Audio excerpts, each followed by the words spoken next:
Magandang araw, may gagawin na tayong rice cooker. Ang tatak niya, ayan, Astron. Itong itsura niya, ayan, meron na siyang takip dito sa may loob. Tapos yung pinaka cover niya, ayan, automatic na yan. Pag pinindot mo to, tsaka lang bubukas, tapos ayan yung loob niya. Ang naging sira nito, nawala ng power. Ito, yung cook niya, tsaka yung worm, nawala ng ilaw. Kahit isaksak mo tong code na to, hindi na siya gumagana. Kaya yung mayari, nung pagganahin nila to, gamitin nila, hindi pa naluluto yung yung sinaing niya, nawala na yung power, kaya hindi nabitin yung pagluluto nila. Yung ginawa nila, pinatingnan na to para malaman kung ano naging sira, kung may pag-asa pang magawa to. Ang gagawin natin, sasaksak muna natin siya, titingnan natin yung yung resistance niya, kung meron. Ito yung saksakan ng ng cordon. Ayan. Ito yung niya, yung pinaka-plug. Ayan. Testerin natin, titingnan natin kung gaano tong needle. Kapag ito, kapag pinindot tong pinaka-switch niya, ayan. Ayan. Wala, hindi gumagana yung pinaka-needle ng tester. Ibig sabihin, open siya. Yan ang hanapin natin sira. Babaklasin natin.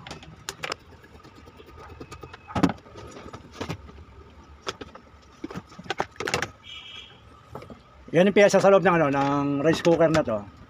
Itong dalawang to, terminal na to, yan. Yan yung heater.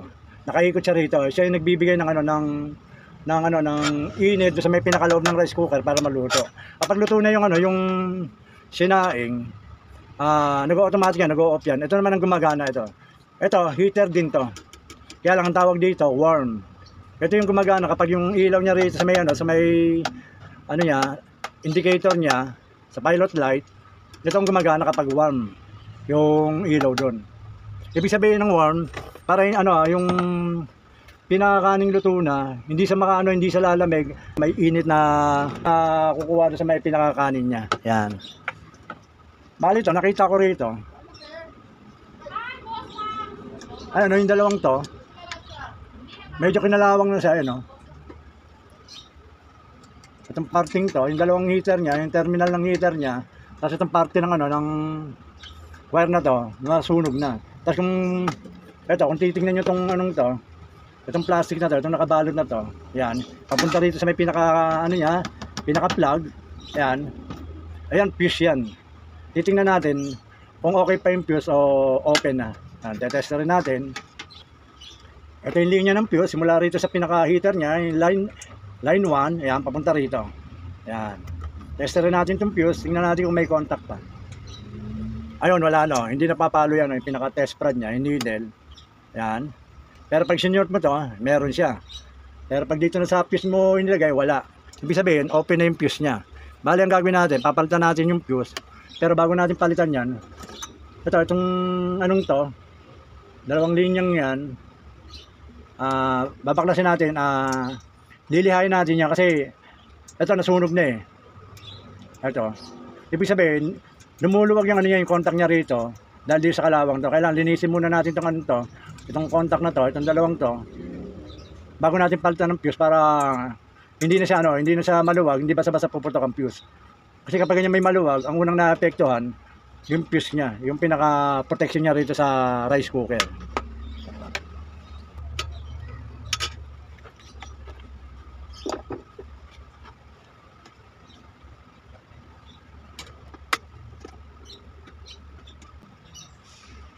Ayan may makikita kang kalawang. Obligadong linisin natin to para itong kita mo yung wire ng ng fuse, ng itim. Ibig sabihin, maluwag na to kaya siya, nagkakaroon siya ng parang sunog dito.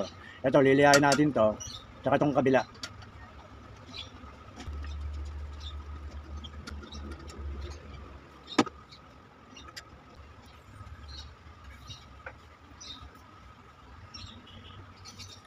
Ito, may liha tayo. Tatanggalin natin yung kalawang niyan para pag pinalitan natin ng fuse, malinis na uli yung yung linya ng ng wire ng fuse na to. Ito.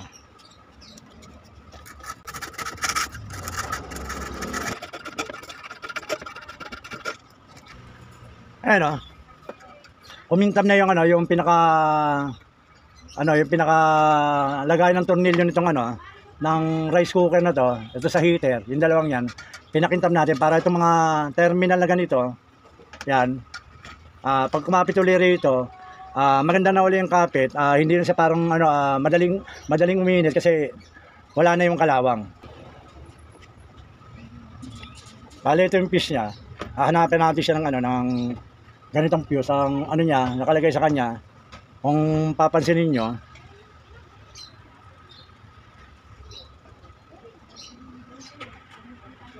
nakasulat dyan, 10 ampere. Yan, 10 ampere yan. Bale, gagawin natin, puputulin natin to dito.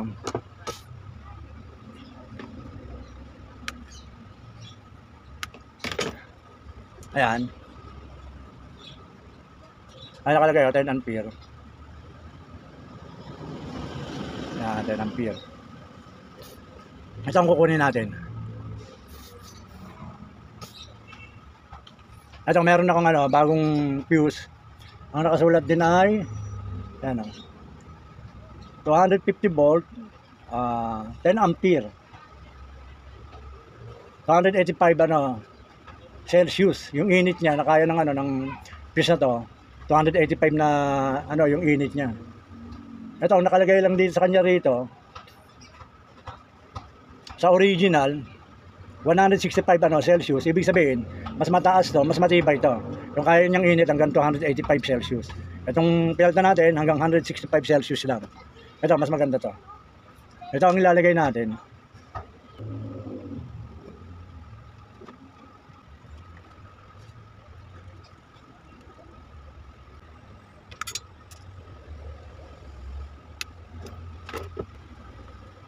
Yan, naikabit na natin yung ano, yung bagong fuse niya. Ibabalik na natin itong mga linyang to dito. Titingnan naman natin kung ano siya, kung magkakaroon na ng contact dito sa heater. Mula rito sa may cordon na to.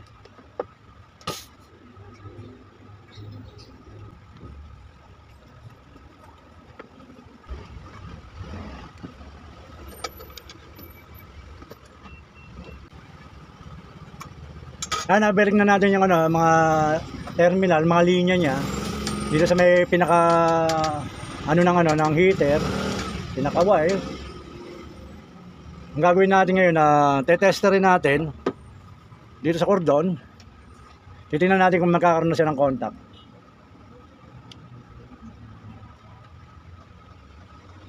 Ayun, nagkaroon siya ng contact na konti. Ibig sabihin yan, kapag yung contact na yan, nagkaroon siya, ang gumagana itong heater lang na to, itong maliit na to. Pero pag yung ano, yung ito na mismo yung pinaka-cook, yung pinakamalaking heater na para sa pagluto ng ano, ng sinaing, ito magiging contact niya. Ayun, tumaas. Yan, papansin niyo, umabot dito yan. Yan. Pag bumaba to, nawawala. Ibig sabihin, kapag tumaas siya, ang gumagana ng heater itong dalawang to. Yan. Bale, ang gagawin natin ngayon na sasara natin, titingnan natin kung yung pinaka heater niya doon sa may loob ng ano ng rice cooker na to kung iinit. Babalik na natin siya sa dating ang pwesto.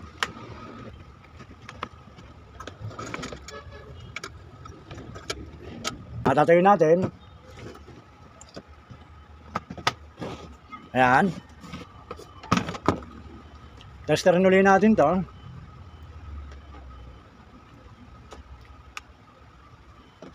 Ano, meron siyang konting contact. Yung heater niya, yung warm niya, gumagana ron yung warm.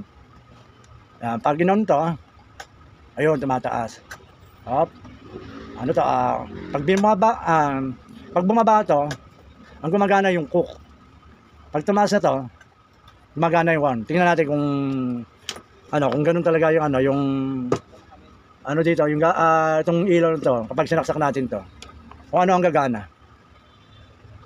Yan, saksak natin. Ayun o. Yung gumana lang yung warm. Hanggang natin saksak. Yan, patayin natin ilaw. Yan.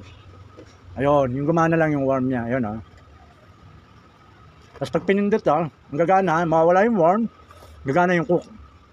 Ayun. Yan, milaw yung cook. Pag tumaas to, mawawala yung cook, yung warm ang gagana. Yan. Pati yung gagawin natin na Titingnan natin kung umiinit yung ano, yung ano niya, yung loob, yung malaking niyang heater doon sa loob. Bali pag wala yung ano, bali pag ganyan, walang dala yung kaldero niya, ilagay ng kanin. Ang pag-testing diyan, ito dinidiin to. Yan, nakadiin to, itong sa gitnang bilog na to, ididiin mong ganyan. Pag diin mong yan, ito pindutin mo. Ayun, umilaw siya. Siya yung cook na yan. Bali ang gagawin natin ngayon, itong heater na to, ito, yung heater na yan, ito, lalagyan natin ng tubig to. Titingnan natin, pag kumulo yung tubig, ibig sabihin na umiinit na to. Lalagyan natin ng tubig yan. Ayan, ito yung tubig. Pagbasa natin kung kukulo siya. Ito, kumuha tayo ng basahan. Basa. Lalagay natin dito kung ano to, kung uusok to. Kasi pag nilagay lang natin yung tubig, tumatalsik lang eh.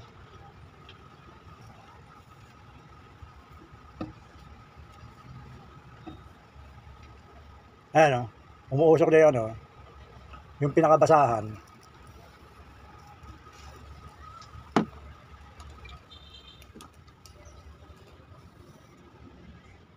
Ayan. Okay na yan o, yung rice cooker na to. Umiinit na ulit yung pinaka-heater niya. Kaya kapag ginamit na ng may-ari ito, makakaluto na ulit sila ng ano, ng sinaing nila. Yan, sige po. Init pa. Yan. May ilaw na siya rito. Sige po, maraming salamat sa panonood. Basta watch, share, and subscribe lang po kayo sa mga ginagawa ko para at least natin susubaybayan. Sige po, maraming salamat.